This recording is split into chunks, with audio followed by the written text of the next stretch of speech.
Gita film distributors ద్వారా మాకు ఈ అద్భుతాన్ని అందించిన అల్లు అరవింద్ గారిని ఇప్పుడు మాట్లాడవలసిందిగా రిక్వెస్ట్ చేస్తున్నాం. అందరికీ నమస్కారం. ఈ సినిమాని నాకు లభింపజేసి నేను రిలీజ్ చేసేలాగా వెనకుండి నడిపించిన నరసింహస్వామికి నమస్కారం. నేను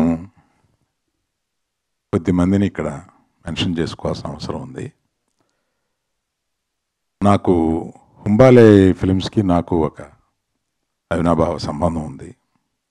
విజయ్ గారు ఫోన్ చేసి ఈ సినిమాని మీరు రిలీజ్ చేయాలి అంటే తప్పనిసరిగా అనేది మాకు అంతకన్నా పెద్దగా సంభాషణ ఉండదు. అట్లాగే కాంతారా ఇంకొక ఆయన సినిమా ఇంకొక చోట రిలీజ్ చేశాం. ఆయనకి మనస్ఫూర్తిగా కృతజ్ఞతలు చెప్తున్నాను ఈ అవకాశం నాకు తీసుకొచ్చినందుకు. ఆ తర్వాత నిర్మాత శిల్ప గారితో ఫోన్ చేసి నేను మొదటి రోజున థియేటర్ హంబుల్గా చేశాము. ఈ సినిమాకి రియాక్షన్ చూసి రెట్టింపు చేశాము. సాయంత్రానికి మరుసటి రోజుకి మళ్ళీ 2 థియేటర్స్ పెట్టి పెంచుకుంటూ వెళ్తున్నాము అని ఆమెకి ఫోన్ చేసి చెప్పినప్పుడు ఆమె అలాగే నేను ఆమె మాట్లాడిన దాన్ని బట్టి ఆమె ఏ 50 సంవత్సరాలు ఉంటాయని అనుకున్నాను. ఆమె అంత చక్కగా ఇది మా ప్రయత్నం ఏమీ లేదు సార్, నరసింహస్వామి మా ద్వారా ఈ పని చేయించాడు, నరసింహస్వామి మీ దగ్గరికి పంపించి ఇది రిలీజ్ చేయించాడు అని ఏది చెప్పినా వాళ్ళు నమ్మిన దీంతో మాట్లాడుతున్నారు. సరే, దర్శకుడితోటి ఈరోజు మాట్లాడాను అశ్విన్ కుమార్ గారితో. ఈ హంబుల్నెస్లో 2 రకాలు ఉంటాయి.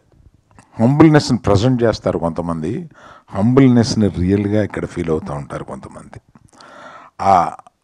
ఆ హ్యూమిలిటీని హంబుల్నెస్ని రియల్గా అశ్విని దగ్గర నేను చూశాను. నేను దానికి నిజంగా వీళ్ళు ఇంత ఆ ప్రయత్నం ఎన్ని కష్టాలు పడ్డారో. 2020 started this in 2021.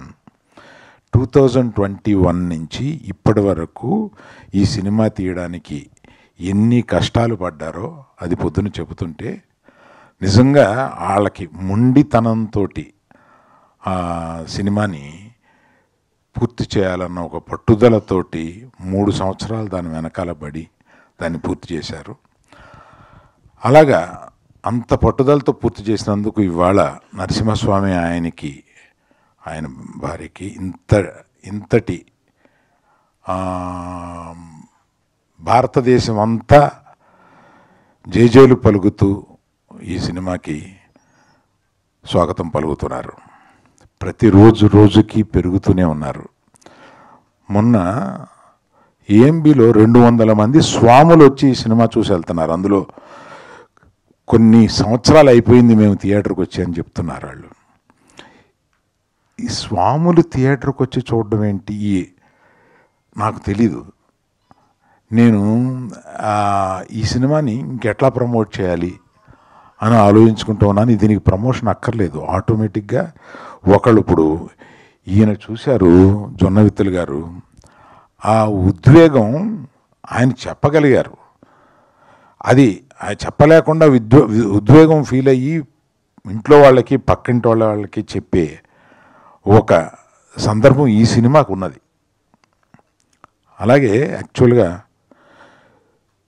Tanikella Bharani గారికి జొన్నవిత్తులు గారికి నేను ఒక రకంగా కృతజ్ఞత ఎలా చెప్పాలంటే, మా గీతా ఫిల్మ్ డిస్ట్రిబ్యూటర్స్లో అడిగారు, ఏమండి ఇది నెక్స్ట్ మన నిర్మాత దర్శకులు వస్తున్నారు కదా, అప్పుడు మనం చీఫ్ గెస్ట్లుగా ఎవరిని పిలిస్తే బాగుంటుంది అని అంటే, నేను తడుముకోకుండా మనం పిలిస్తే పెద్ద పెద్దవాళ్ళు వస్తారు కానీ ఈ సినిమాకి పిలవాల్సింది భరణి గారిని జొన్నవిత్తులు గారిని పిలవాలి, నేనే వాళ్ళకి ఫోన్ చేసి రమ్మని చెప్తాను అని ఇమీడియట్గా వాళ్ళకి ఫోన్ చేస్తే, ఈ సినిమా గురించి ఆల్రెడీ విన్నామండి, అబ్బో గొప్ప సినిమా అంట కదా అంటే, ఇవాళ సాయంత్రం మీరు వీలు పెట్టి కుటుంబంతో సహా మీరు వెళ్ళి ఈ సినిమా చూడండి అని త్రిబులిలో వారికి ఏర్పాటు చేస్తే వాళ్ళు చూసి ముగ్ధులై ఇప్పుడు చెప్తున్నా, ఇది చూస్తే ఇటువంటి సినిమాని చేయడం మహద్భాగ్యంగా ఫీల్ అవుతున్నాను.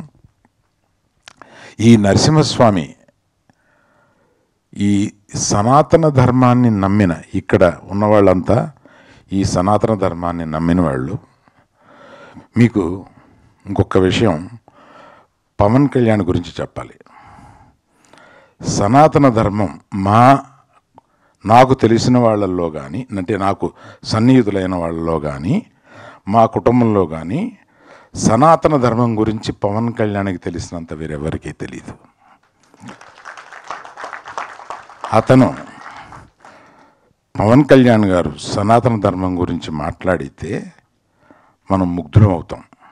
తప్పనిసరిగా వారు ఈ సినిమా చూడాలని, ఈ సినిమా గురించి మాట్లాడాలని కోరుకుంటున్నాను. సో ఈ అవకాశం నాకు ఇచ్చిన అందరికీ, ఈ సినిమాని ప్రేక్షకులే కాకుండా మీడియా వారికి కూడా కృతజ్ఞత. ఎందుకంటే దీన్ని మీరు ఇంకొంతమంది ఈ సినిమాని గురించి వినినా వినకపోయినా వారి చెవులకు తీసుకెళ్ళి వినిపించి ఈ సినిమాని చూపించే బాధ్యతగా మీరు తీసుకున్నారని నేను నమ్ముతూ అందరికీ నమస్కరిస్తున్నాను. థ్యాంక్ యూ అండి. Thank you sir.